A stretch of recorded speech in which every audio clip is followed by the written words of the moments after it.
about that. And I was trying to let people know about that because you got a lot of people that's like that out there, and people do stuff for the camera all the time. And that's the one thing that Crips and Bloods got bad. Now, it ain't no secret that Bloods and Crips are known to mishandle money. It didn't happen to some of the best, my peoples included, you know, that people think that when they get this money that it's theirs and that they can do what they want to do with it.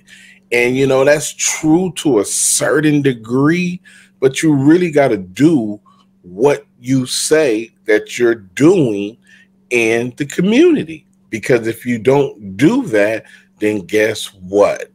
You are liable. Thank you. Welcome to the Dr. Crip Show. I'm your host, Dr. Crip. Harley, Money, and Girls 2244 had a good question. He said that, what's up with all the stuff in the in the post and all the stuff about, he like, man, he's saying people, this gang money that people get, that it ain't being used for what it's supposed to be used for. And you know what, Harley? You right.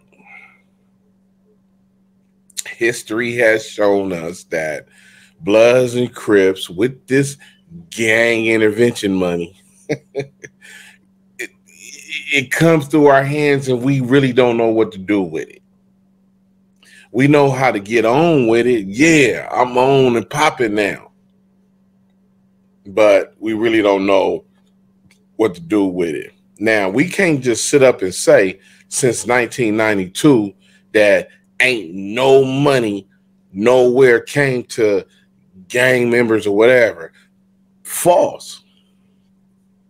That is true that the money did come for intervention and all that, but false, never reached the gang members. Let me tell you something. Ain't a whole lot of organizations that got this money went and said, I'm going to go find the 8 trays and I'm gonna sit them down at the table and I'm going to start breaking them off. Or I'm going to go find the 6 Souls or the Hoovers, the East Coasters and all. Nah. Ain't nobody did that. Now you got people that got money that try to help, but ain't nobody really just reached down into the core of Crips and Bloods and say, listen, man, let's do this with this money. You feel me? Because it don't work like that. People look out for themselves, for their hoods. You're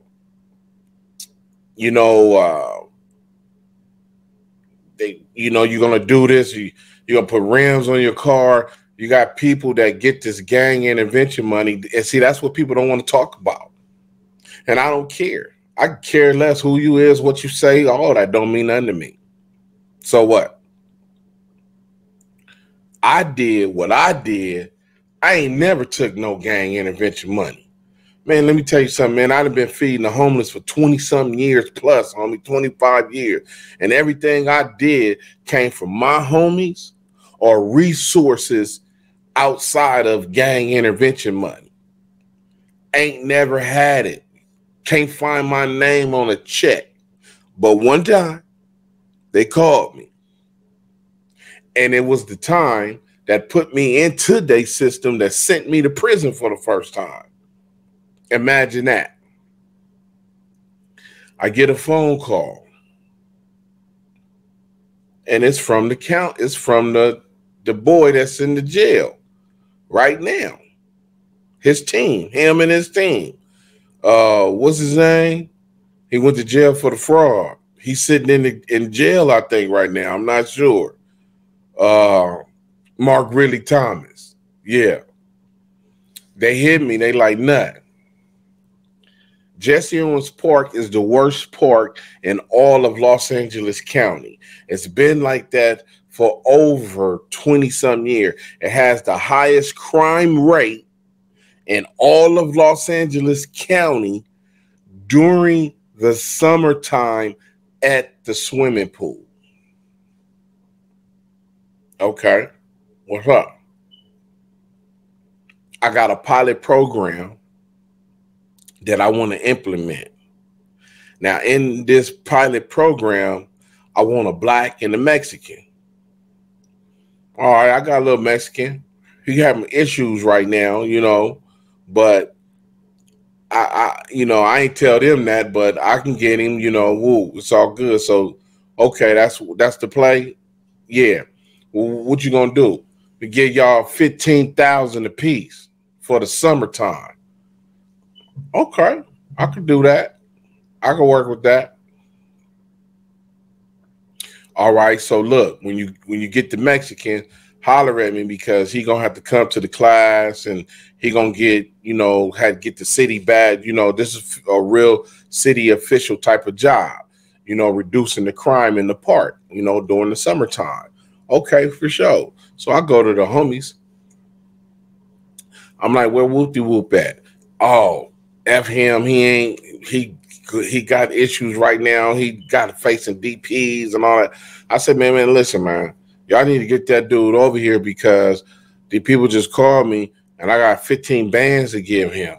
So y'all need to get him over here, let him do what he need to do in the park, and y'all can keep his check and split it and all this other stuff. I don't know. We ain't trying to deal with all that right now. Why not? Because we got money. We rob, we steal, we eat. I'm like, man, listen, this is free money, man. 15,000. You feel me? 15 little bands. Get this money throughout the summertime. Let's do it. Man, I don't know where he at, man. I called him. He ain't responded. He's scared. He running. He think he gonna get beat up. Okay. Now, that was the crew that I chose to go to, that I felt that, hey, I didn't think they needed the money, but I didn't think that they was going to turn down any money, too. That could just come through their hand. You feel me? So I'm like, damn, where am I going to get somebody from now? So I'm talking to the buffer in between me and Mark Ridley, the homie. And I'm like, man, I don't know if I can get the Mexican. Like, well, don't really worry about the Mexican. Just find somebody. Like, okay. So I already know how these rundowns go with these agencies and the city involved and, grid and all this other type of stuff. It comes down to that paperwork of what you have to do. See, everybody say now they correct. Ain't nobody telling the police. These agencies got the phones, these Blackberries and all this other stuff, and they pass them out. That's an independent bought phone from the agency, and they go. Their job is to talk to the family after the shooting, try to reduce the tension, don't go do nothing stupid, this and that. Now, this is where the problem comes in that nobody wants to talk about. What is the paperwork that you fill out? How do you tell the story of a crime that happened, that your neighborhood, that you had to go to, that you had to do the paperwork for, that you had to talk to the family, this and that? What are you saying on that paperwork? Because whatever you're putting on that paperwork has to be very clever enough that when the police do get it, because they're going to get your report, you have to fill out a report. I don't care who you are, what you do, what you say. Yes. Everybody that got that BlackBerry phone, you have to fill out a report of some sort. That is your job. So as a person that knowing this, I told the little homies, I said, don't worry about it. But I still couldn't find no little homie. I'm like, man, don't none of these little homies want this money? I couldn't believe it. I'm like, y'all just going to pass. They're going to give us a city shirt. We're going to be working in the park. You ain't got to do nothing. Easy couple of thousand every month, 3,000-4,000 till 15,000. It's in the park over a 3-month, 4-month period. Done deal. Easy. So I'm like, damn, I really ain't gonna be able to find no homie. I ain't, I'm tripping, but I'm not really tripping, but I'm tripping. So I'm like, my phone rang. What's happening? Hey, what's up? What's the nut? Woo. Oh, what's up, cuz? What's cracking? Hey, I need that job, homie. Huh? Yeah, I need that job. Wait a minute. You a killer, a go-getter, and all this other shit. You the last person I think that want this money. Yeah, homie, I need that job. I want that. That's mine. Don't offer it to. Don't give. Take. I don't. I heard you been giving it, trying to find the little homie, Mexican homie, and all the other little homies been telling them. Whoop de whoop. You told him to get it. No, I'm getting that. Don't worry about nothing. I said, okay. He run everybody. So I'm like, okay. He like, yeah, some of my people broke it down to me what it's about. And they asked me, did I know? I said, yeah, that's my G homie. That's one of my big homies. So they told me to call you. So I'm like, oh, okay, for sure. I said, man, I didn't, but I'm just saying. Sometimes doing, people go broke, man, when them licks don't last all the time, You run through that money fast. You bought a car, bought a chain, some $5,000 shoes, and next thing you know, man, you back broke. So he say, I need that. I said, okay, killer, it's all good. Don't worry about nothing. We on. So I gotta really wear. Yeah, man, you gotta put that shirt on, homie. It's a polo shirt with the city badge on it, the little decal, little city sticker and everything, homie. We got to wear that. So they know, they can tell who we are. Now, I didn't even know this. I got bamboozled on this part. I didn't know how hard the crash was going to come down on us. So we started work. We on. We reducing the crime in the park by the pool. And it's real simple. Hey, cut that. Stop, cuz. I'm rolling, man. Y'all, as a matter of fact, go over there. And that's it. Normal crime in the park. We have shut it down. We wait on our checks every 2 weeks or something like that. That couple of thousand they giving us or something. So,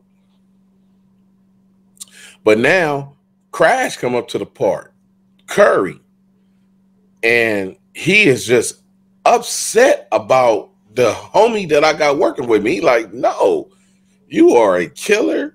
You are a burglar. You are.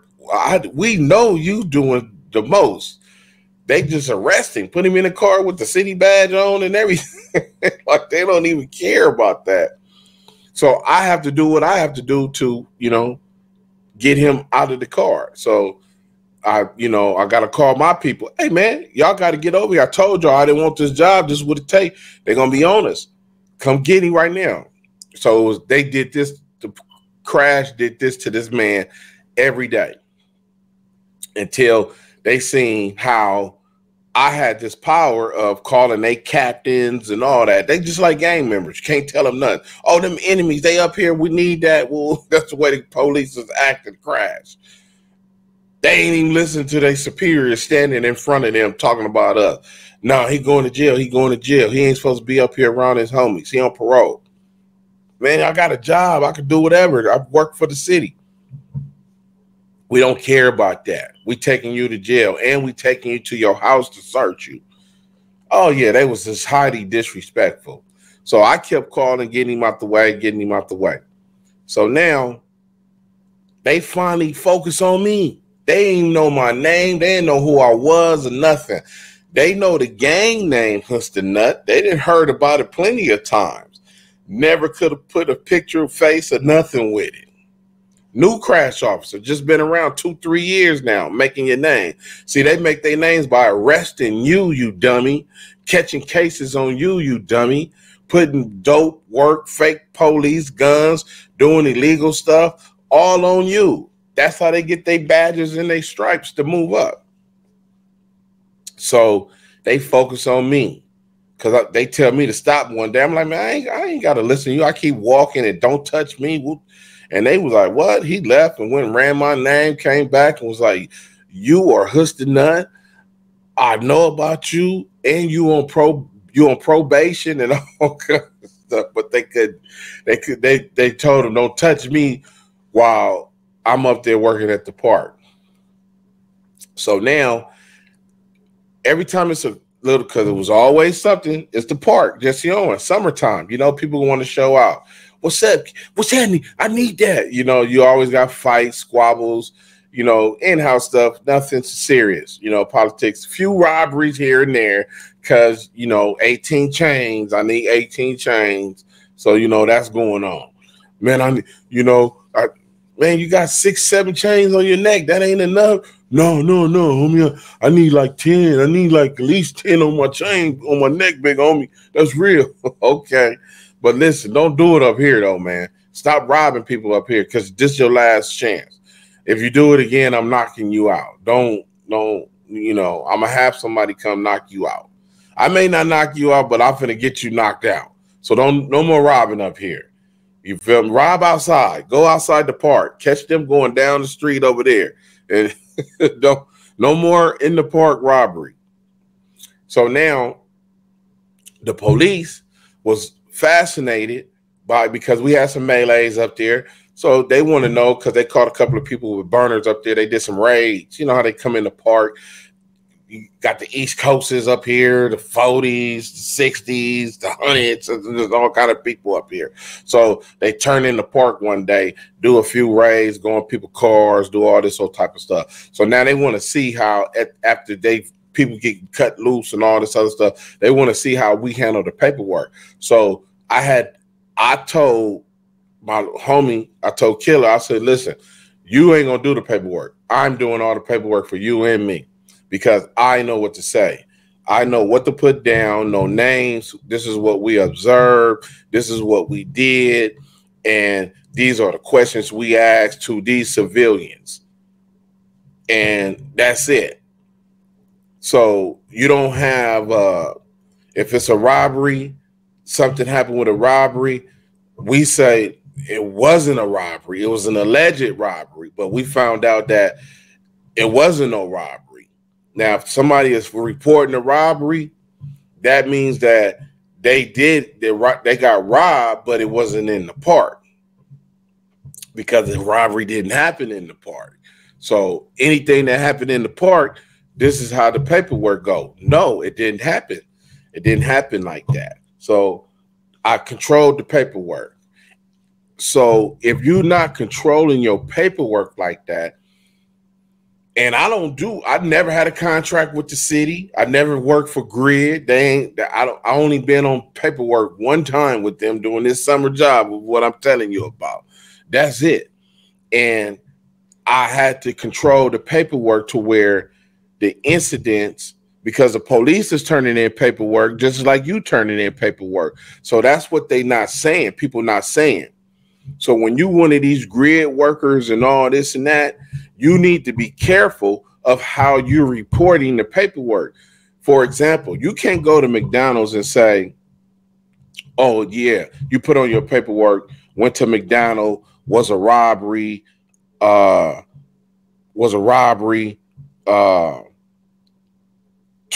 three people, three males and a female, took a cell phone and some jewelry and ran east on Century.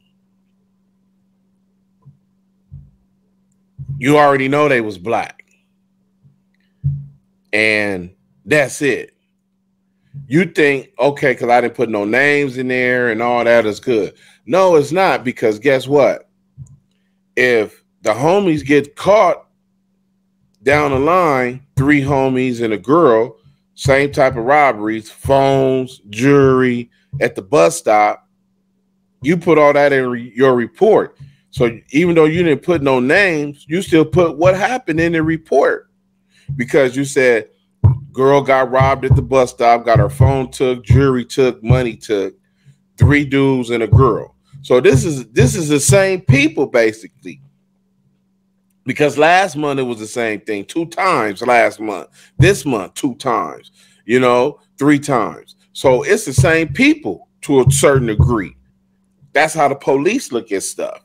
Well, these because they're going to look at the grid report, because every homicide that go down, when grid come over there, you have to do a report. So don't say you don't, you do. Whatever it is that you told, whatever it is that you did, you have to give that report. You have to turn it in. What are you putting on a report? That is the problem. And that's what the homies don't know. And that's what causes people thinking, oh, they tell it. Oh, okay, we know you running the streets like prison. You need in prison and in the county, yeah. Everybody got a head. This homie run this dorm. This homie, them dudes run that dorm. Somebody run the Hoover dorm, the Blood dorm, the Rolling dorm, the Gangster dorm. Yeah, okay. We got to talk to all them. The police. Yeah, we got to come. Hey, man, listen, can y'all do? Yeah, everybody knows that exists. That's not the issue. The problem is, what are people writing on those reports after somebody then got knocked down? That's the problem. And that's what need to be revealed. That is the reason why I never took gang intervention money. Grid, LA Bridges, whatever you call that money is still the same. You know how they changed the name, but it's still the same. See, because I was there from the beginning with Vigorosa. I helped create it. Yeah, you asked Dominique DePrima. I'm part of the board of creating the rules and regulations of what a grid worker should not and should do. You feel me? And what the report on those police report. And over a period of time, they changed it. And even when I was a board member on that, I still never took the money for my neighborhood. I never did it.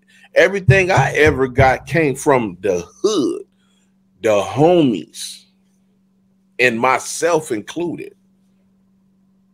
So a lot of people been asking me about this stuff that's going on, because they said, how you been operating? You've been operating for years. You ain't never got. Yeah, I took city money here and there, some contract money, but I really don't get down like that. And people want to keep that money, because if you shut on your rent and you need some new tires, you need some Vogues to go on the Cadillac, and you finna use that money for that you get. And guess what? That money is for community involvement, for community re-education, for community activities, for community engagement. It is not for you to pay your rent.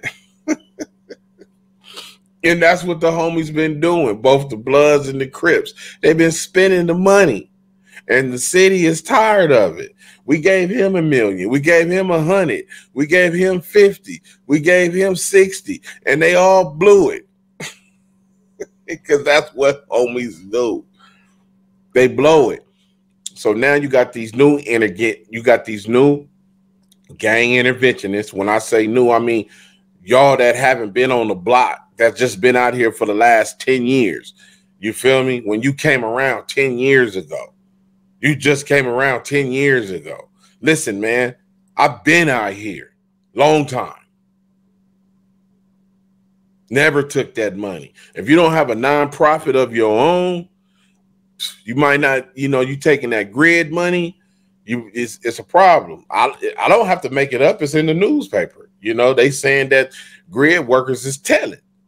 And the only way you can prove that statement is by looking at the paperwork that they have to fill out. Because you have to fill out. It's more than a BlackBerry phone. You have to put some paperwork. If somebody get killed on Century and Western right now, and that's your area, you got to go stand over there. You got to talk. Parents going to come out. People going trying to control the violence. If it's a homie laid down there, you got to do all that. At some point, you got to turn that report in. What are you saying on that report? That is the problem. This is why people get called snitches. This is why people get called, oh, he's selling the homies out. This is why all that stuff happened, because you take that city money and it's a trap. And they want all the whole hoods to fight over it, because guess what? At the end of the day, they're trying to give it back to the police. The money that can go into gang intervention for the gang interventionists, that's really the money that the police been taking. The sheriffs and the LAPD been taking that money for over 25 years. And it's always millions of dollars. And they only give portions of that back into the inner city. And then the homies fight over it. The different east side, west side, all the organizations, they all fight over that money. It's been like that for 25, 30 years since I've seen it. Yeah, that's real talk right there. Them is facts. Ain't nothing, them all facts. So, you know, people wanted my opinion about it. You know, that's why I done what I done. I don't have to make nothing up. Everything I did is documented.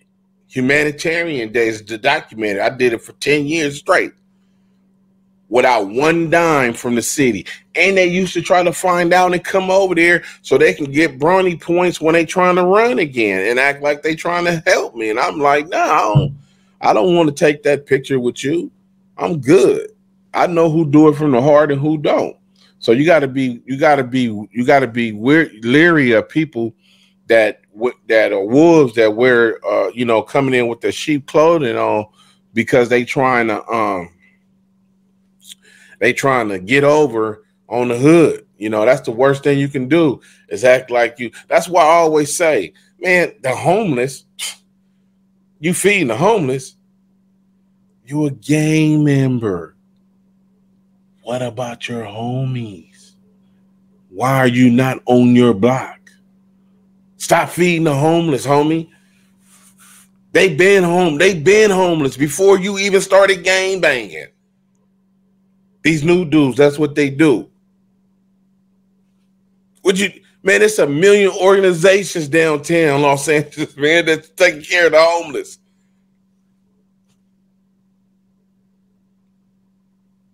Go get your homies that money. Go line your homegirls up that got babies that live with their grandmamas and mamas, and tell them to come to the hood and pass out money to them on the block. That's what you do. I ain't never been downtown. I don't go to other people's hoods and do nothing. I only did something in one hood, the hood that I helped destroy. So that's the hood that I'm going to try to help build back up. Why would I go somewhere else? I go over there for support. That's it.